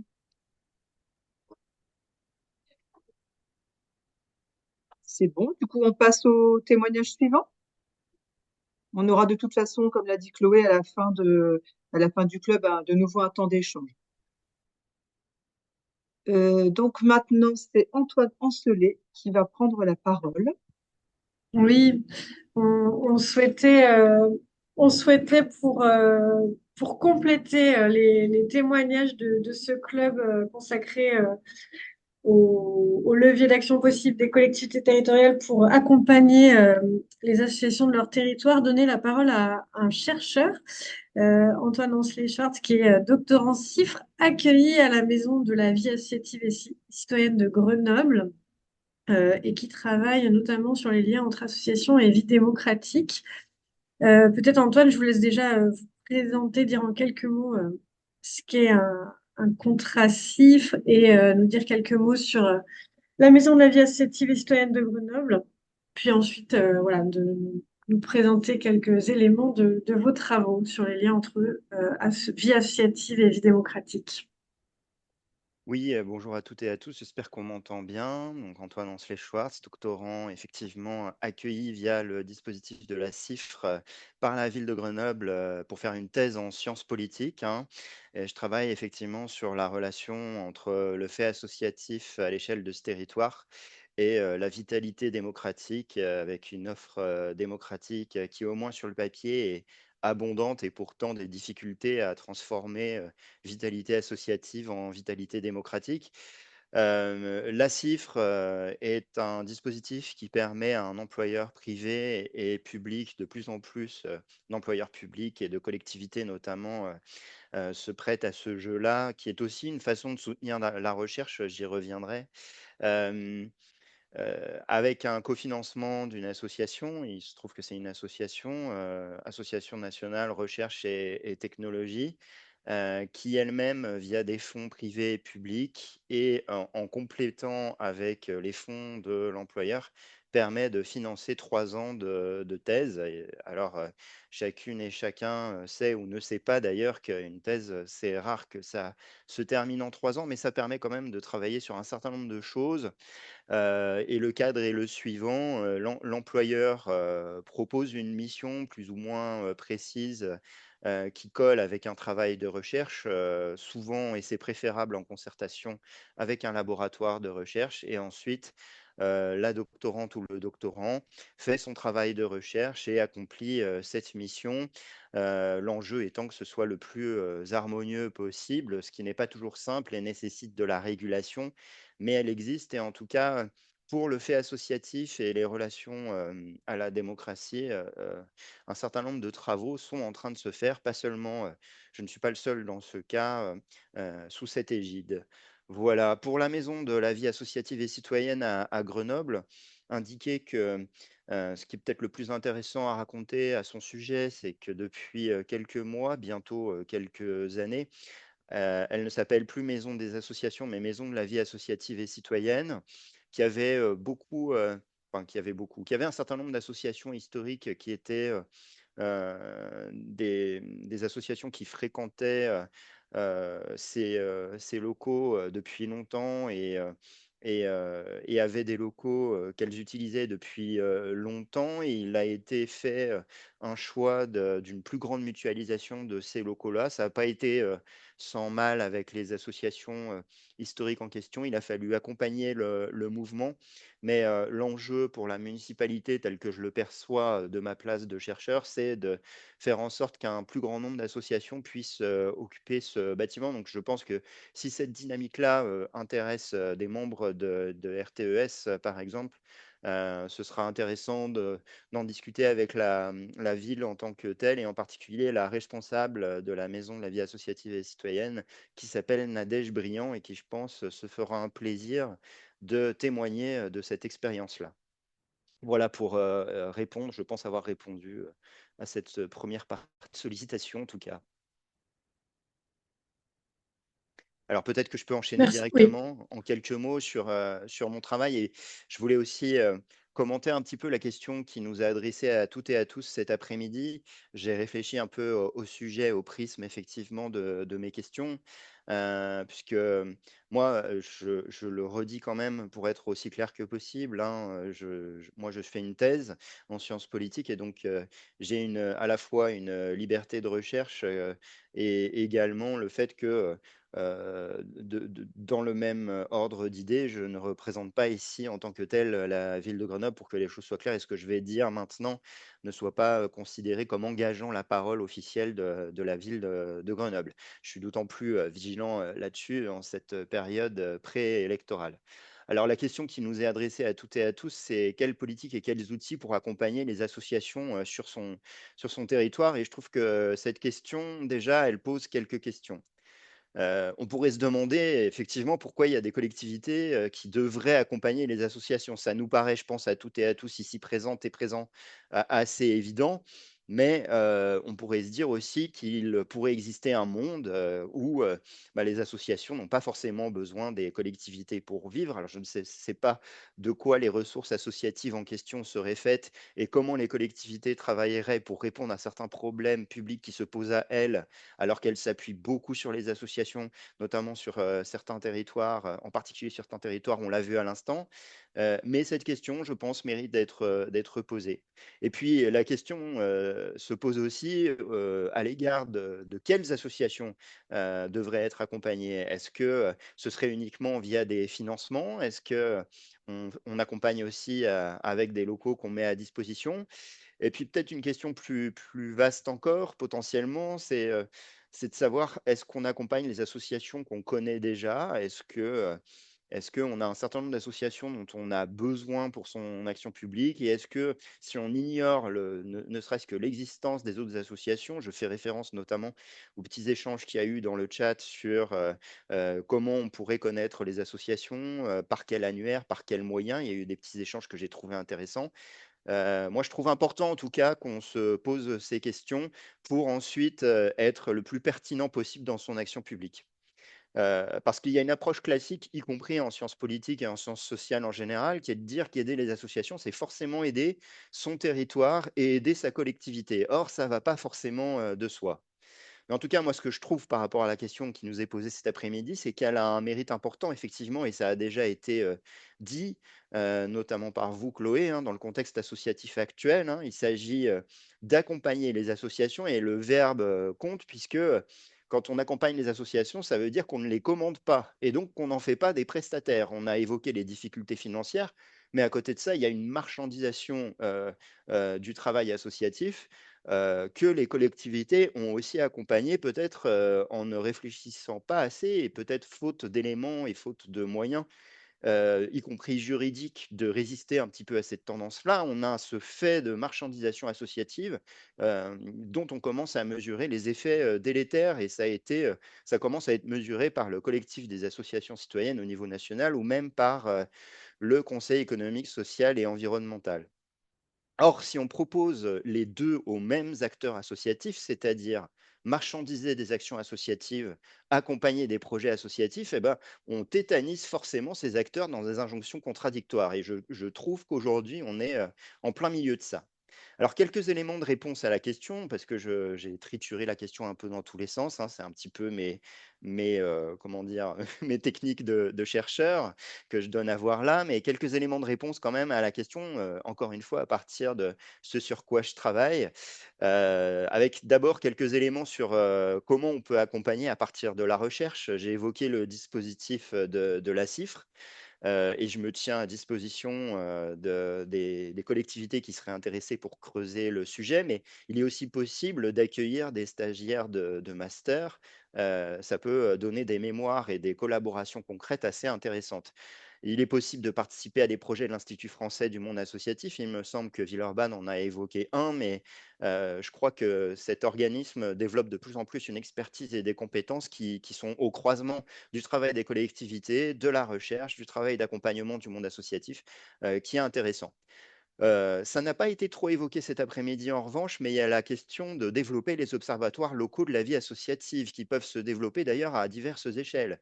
L'échelle communale, l'échelle intercommunale, l'échelle départementale, l'échelle régionale.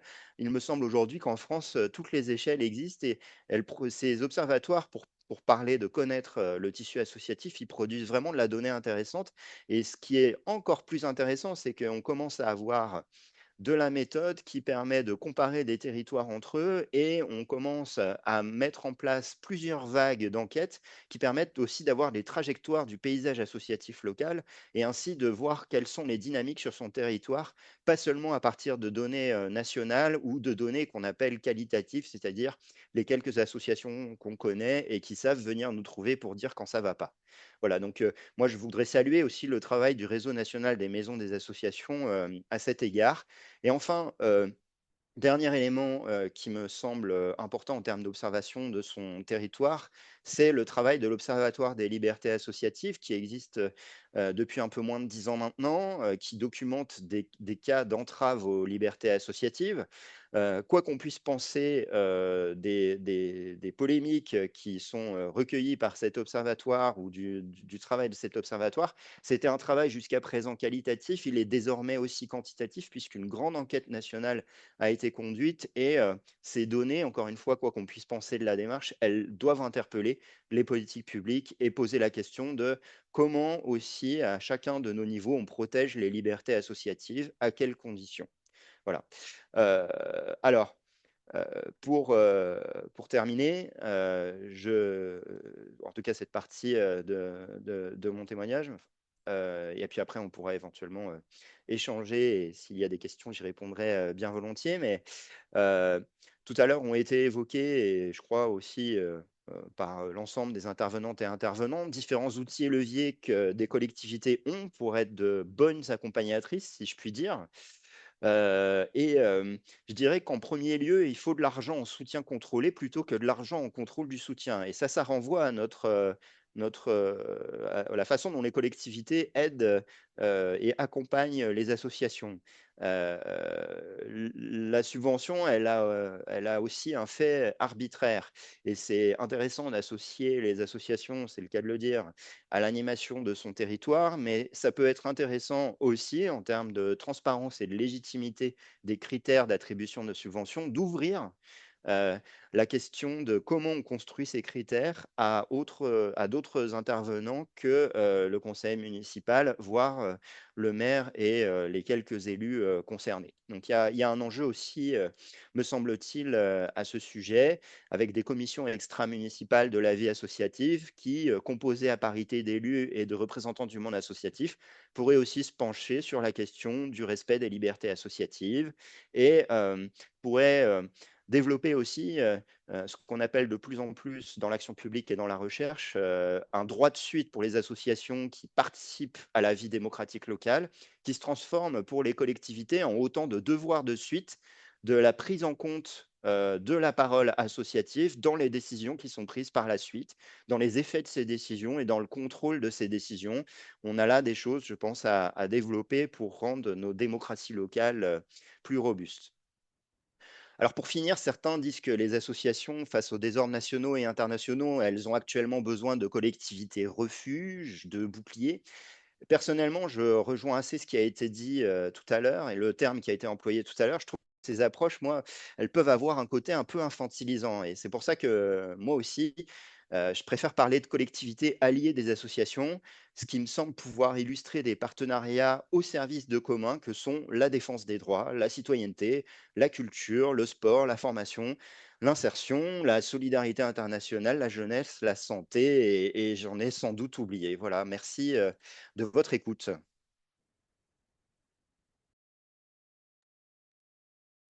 Merci beaucoup, Antoine Ancelet. Ah, je vois une question très précise dans le chat de Monsieur Pierre, pardon.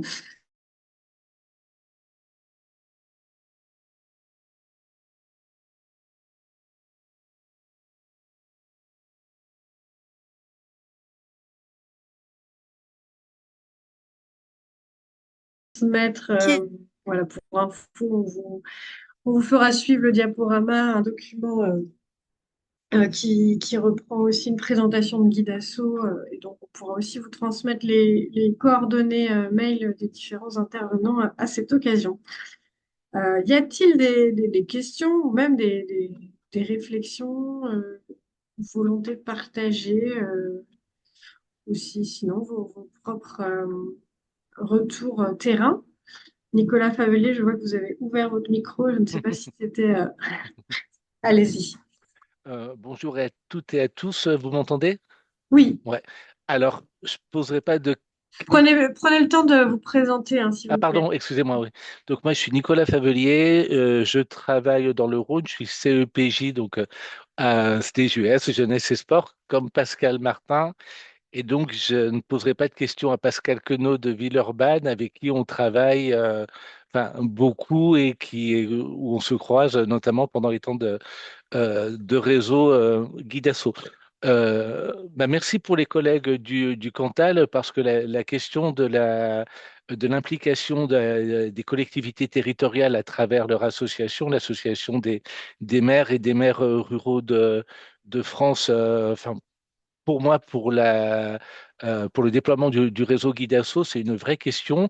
Et la question que j'avais, c'est souvent dans les collectivités territoriales, dans les mairies, on a l'assentiment de l'accord des collègues, des secrétaires de mairie ou des agents des services vie associative qui sont très motivés pour participer à un réseau comme celui de Guidasso, hein, qui a la particularité d'être une politique publique co-portée par le mouvement associatif et avec des professionnels de l'accompagnement avec différents profils.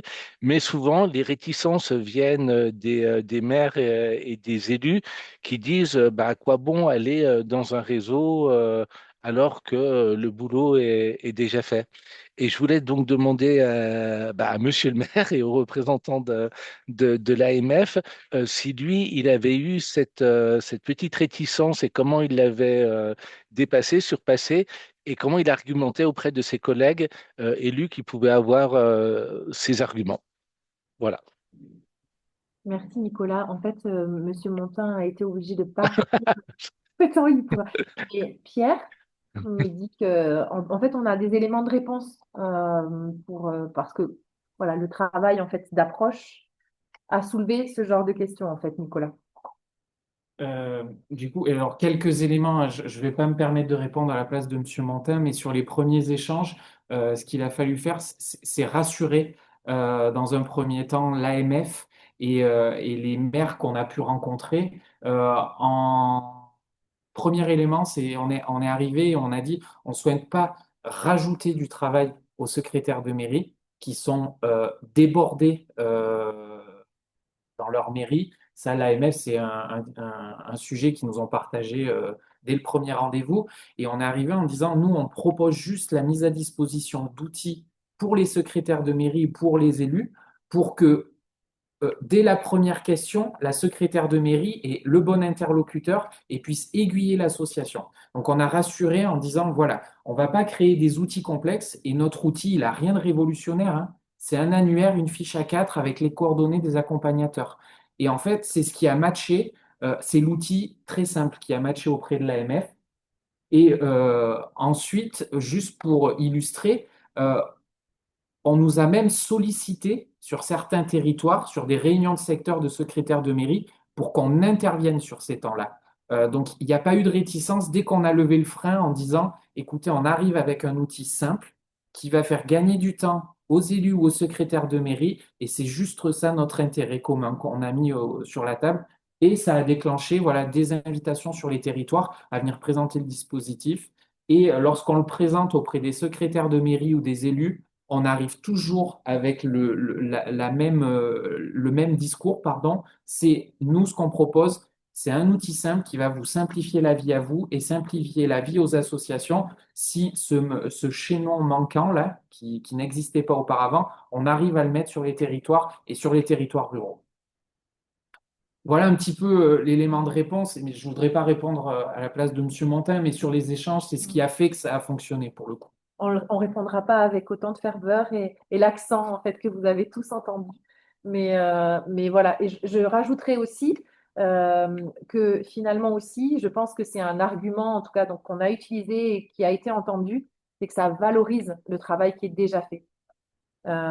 Et en fait, il y a vraiment, je pense que ça peut être aussi, alors c'est très arbitraire, accessoire, mais d'avoir en fait cette reconnaissance, rentrer dans un réseau et pouvoir afficher la reconnaissance guide asso orientation. À nous après, et on en parlait ce matin, Nicolas, en fait, à nous de faire connaître. En fait, je pense qu'il faut qu'il monte en notoriété, en fait, cette marque Guidasso. Mais en fait, ça permet de faire reconnaître, de valoriser le travail qui est déjà fait. Donc, on apporte des outils et on valorise le travail qui est déjà fait. Donc, ça a été plutôt bien perçu et c'est aussi pour ça, Monsieur Montin s'est saisi aussi de cette opportunité-là pour faire reconnaître auprès en fait des autres, je pense en fait élus et collectivités que c'était voilà, ils s'engageaient dans dans une reconnaissance du travail effectué. Merci beaucoup. Et retours. Est-ce qu'il y a d'autres demandes de prise de parole, de partage d'expérience? N'hésitez pas aussi, hein, il y a pas mal de collectivités autour de la table. Si vous souhaitez voilà, partager la façon, on a encore un petit peu de temps, la façon dont votre collectivité travaille pour accompagner la vie associative, ou si les enjeux que vous rencontrez éventuellement, enfin, n'hésitez pas. Ces clubs sont vraiment là pour cela.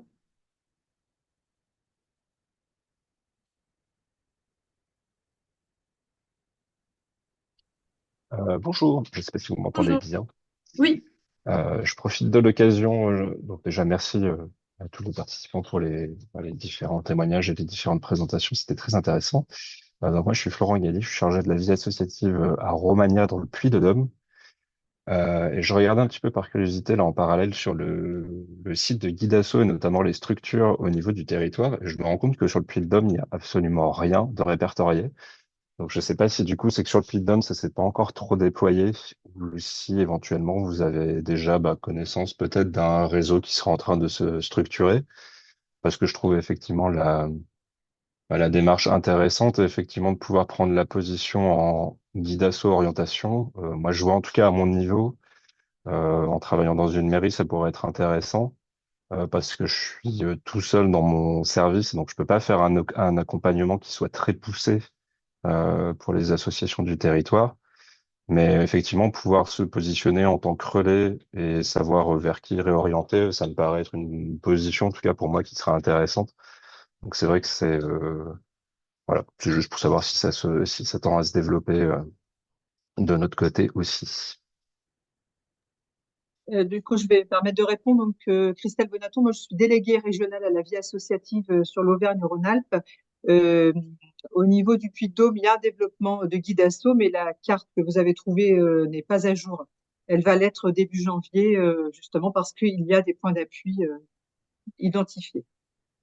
Merci. Et vous pouvez contacter le SDJUS du Puy-de-Dôme sur ce sujet, sur cette Ouais. question. Vous connaissez le SDJUS? Vous avez des interlocuteurs Alors, j'en ai pas eu personnellement. Après, moi, je suis arrivé assez récemment sur ce poste-là, en remplacement. Donc, c'est vrai que je suis pas certain que mon prédécesseur en avait forcément. Mais je me je vais vous renseignerai. mettre, oui, je vais vous mettre dans le chat les contacts. Ouais, merci.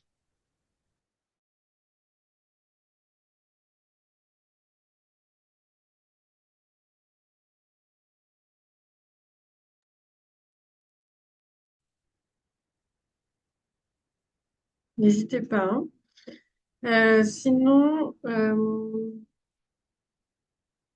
j'avais envie, on avait un peu gardé ça en réserve avec Pascal Queneau, puisque à Villeurbanne, il y a aussi, je trouve, une démarche très intéressante sur la question de la mise à disposition du foncier.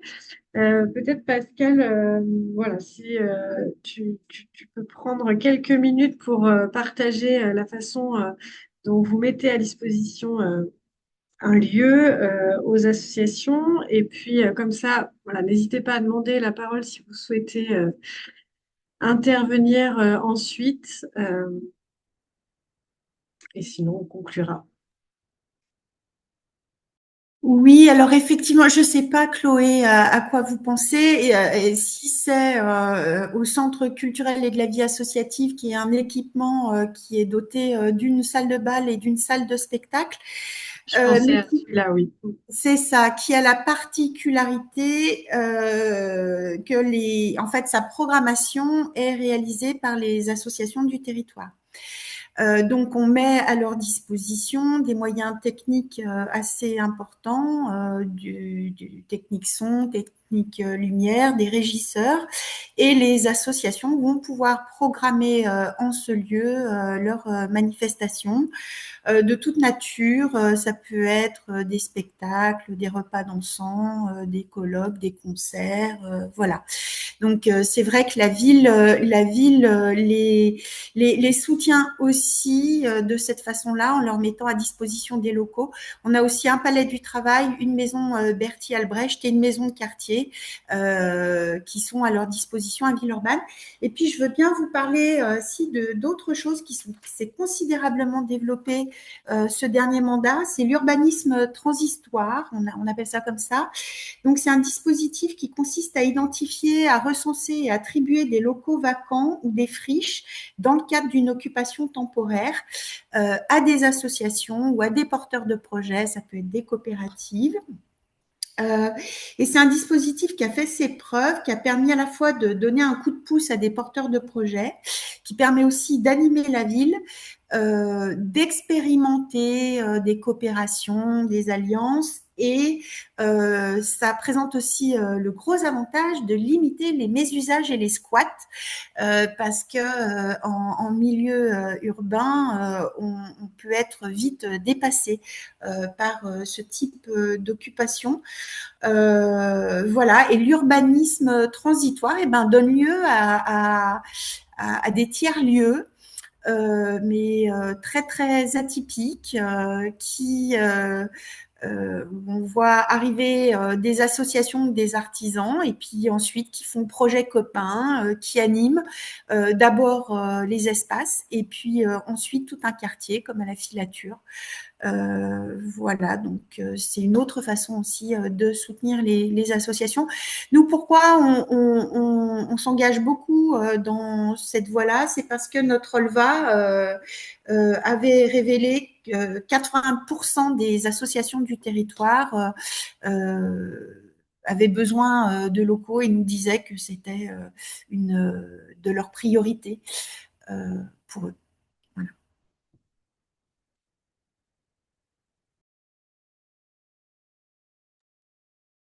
Merci beaucoup, Pascal.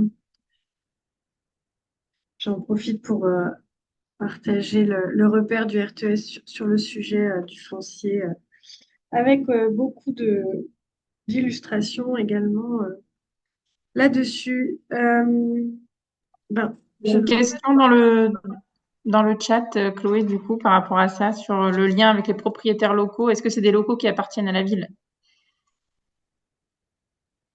À Villeurbanne, oui, quelques-uns. Enfin, une bonne partie en ce qui concerne le dispositif d'urbanisme transitoire, et aussi à la métropole de Lyon, avec laquelle on travaille beaucoup.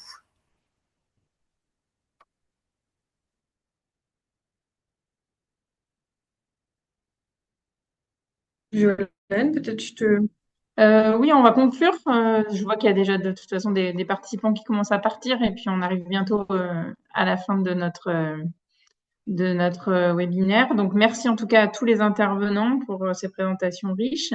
Peut-être en conclusion, vous dire que donc pour l'instant, on n'a pas encore planifié les prochaines sessions du club sur 2026. On va laisser passer la période des élections et puis l'installation aussi des nouveaux exécutifs, puisque l'objectif de ce club, comme on l'a dit en introduction, c'est aussi de s'adresser à la fois aux élus et aux agents des collectivités.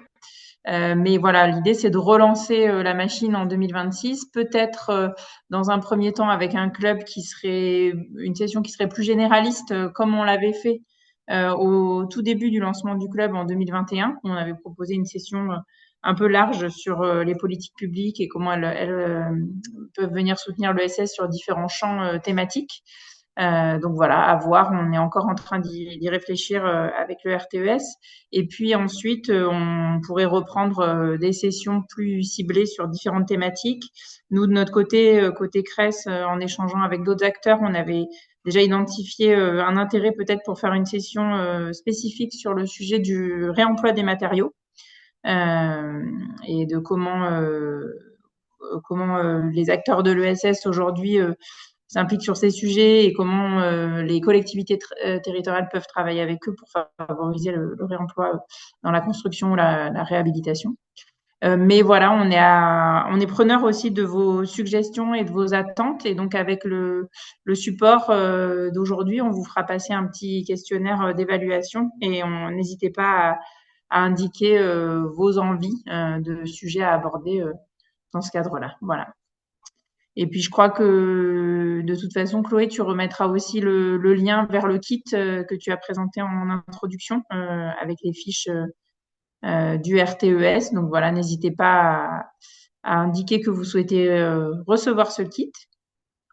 Et j'ai vu qu'il y a un prochain rendez-vous qui est mentionné, donc pas dans notre région, mais à Strasbourg.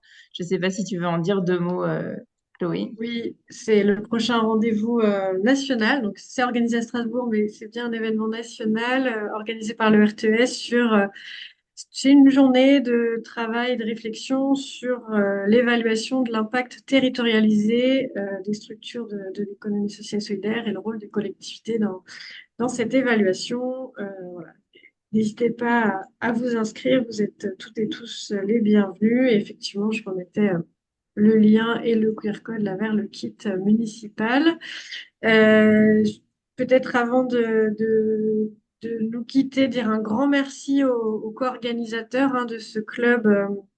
Donc, le mouvement associatif, mais aussi Christelle Bonaton et les différents co-animateurs Guidasso qui ont vraiment, sur les différents départements, participé à l'élaboration de cette rencontre. Donc, merci à toutes et tous. Et puis aussi, grand merci aux différents intervenants et témoins pour vos interventions et partages d'expériences.